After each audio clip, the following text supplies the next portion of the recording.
as I talked to his brother Michael, we were just talking, said we absolutely do not believe if he was a white citizen, he would have been killed for a traffic stop. We don't believe, we know. We know he would not have been killed if he were white. And so we're here demanding Justice. justice. Justice for Leonard. Justice. And we know to get to that justice, it's going to be built on truth and transparency.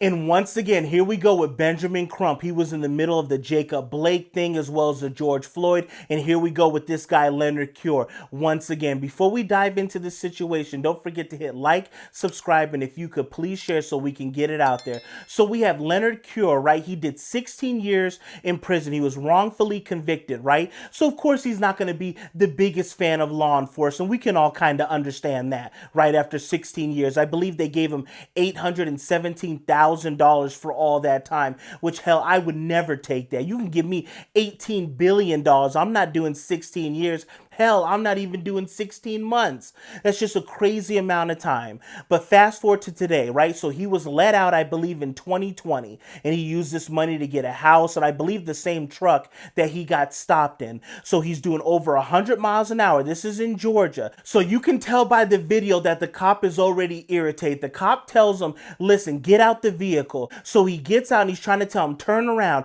And Leonard already knows what's up, so he doesn't want to turn around. So then the officer can already see what kind of situation it's going to be, so he grabs his taser out, right? He didn't go instantly to lethal force. He just brought the taser out. So he's telling him, just turn around, come over here, put your hands on the back of the vehicle, put your hands behind your back. Leonard's already telling him, no, I'm not doing that. For what? And then he tells him, listen, you passed me doing 100 miles an hour. And then Leonard's going to tell him, oh, well, then it's just a speeding ticket, right? But he's saying, no, this is already a criminal offense in the state of Georgia.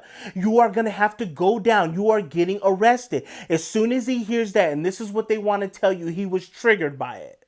The lawyer representing his family says the thought of going back to jail triggered him and that the officer should have done more to de-escalate the situation. So this is going to be their whole defense with this, that he was so traumatized by his 16 years that he's triggered by even the thought of going back to jail, right? So then the officer shoots him with the taser. The taser does not stick well. It needs to be a meaty part of the body, which it didn't stick. And that's why he's able to turn around. I'm sure you guys already seen the video. He's flailing at the officer and ends up grabbing a hold of him. Now, the officer still doesn't go to lethal force.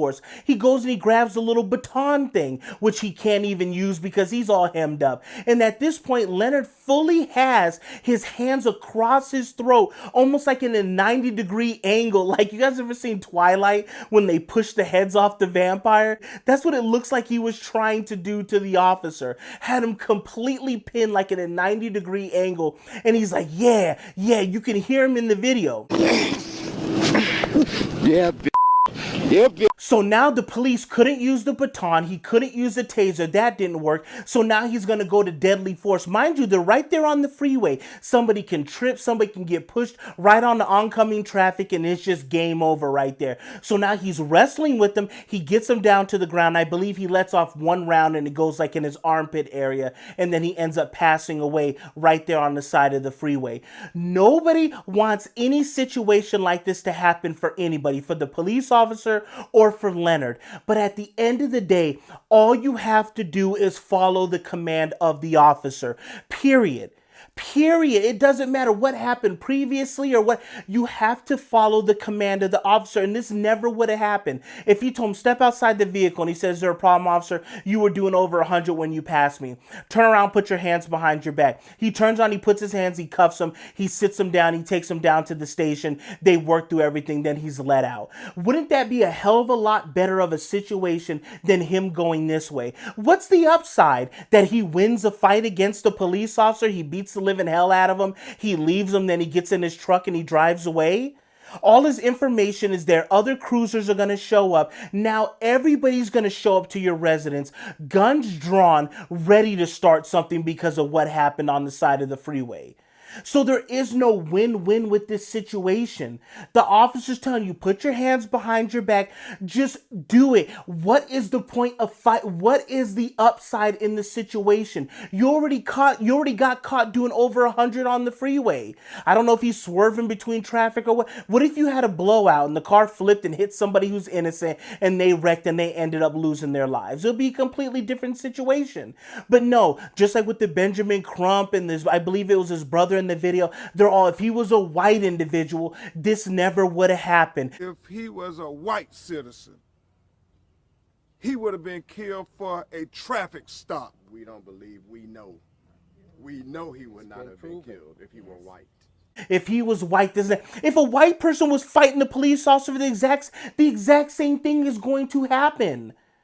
The exact same thing. They're trying to act like just because he's black, this is the only reason. The officer used the taser, tried to use the baton. When none of that stuff worked, then he went to lethal. He actually went down in lethal force. I'm pretty sure you don't go taser to baton. It's like baton taser. It's not supposed to be in reverse.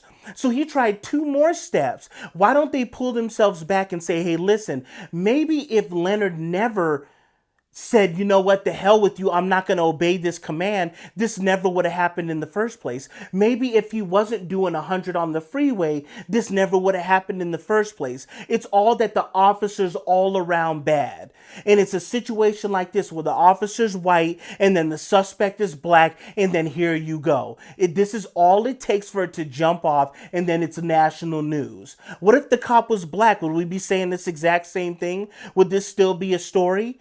And they try to say, oh, they're wrongfully convicted. And I get all that. That's awful to do. Even like I said, 16 months, 16 days for something you didn't do, or they didn't have enough evidence, or hell, he was just completely wrongfully convicted. I can understand that. That does not give you carte blanche to go and choke out a police officer. That's exactly what he was doing. And then the police officer is fighting for his life at that point. It's either going to be you or me. And it's like he put the gun up to his temple. He tried to shoot him somewhere, shot him in the armpit, and eventually he ended up bleeding out, which is completely awful situation. I've been pulled over before. I had to get out of a vehicle, and I had a loaded firearm on me. You ain't black. And I told the officer, there's a loaded gun inside the car. It's right over here. I'm just letting you guys know.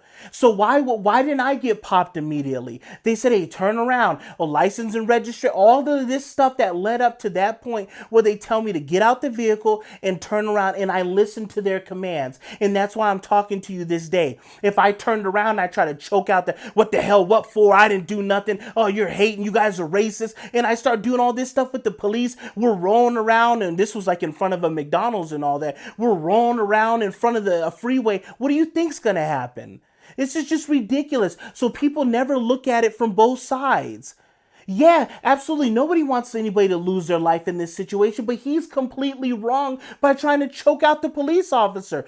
Put your hands behind your back. Let them cuff you. You go down. If they're in the complete wrong, you live to fight another day. What is the win situation? He beats the hell out the cop and somehow he gets away like it's some kind of movie or Fast and the Furious. That's what people want you to believe, the kind of world we live in.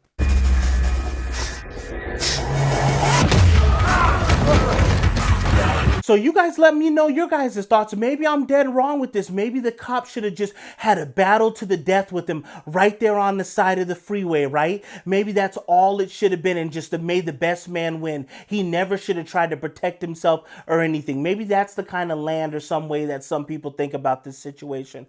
Or is Leonard completely wrong? All he should have did was surrender himself, go down and live to fight another day and just obey the command of the officer and don't get with it. So I encourage you guys to watch the video in its totality the whole way through, and then you guys tell me what you guys think. Thank you guys for watching. Thank you guys for tuning in. Don't forget to hit like, subscribe, and if you could please share so we can get it out there, and I will catch you guys on the next one.